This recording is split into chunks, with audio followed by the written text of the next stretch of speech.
The red parrot is beautiful, can talk, and is super smart, but be careful. Don't just keep one carelessly. Many people think keeping a parrot is easy. In fact, this bird can suffer from severe stress if not properly cared for.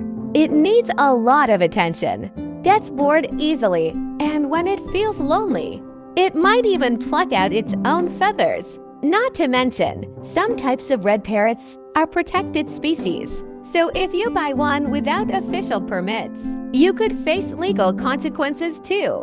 Love the bird not just for display. If you want to keep one, be mentally prepared and make sure all your permits are in order.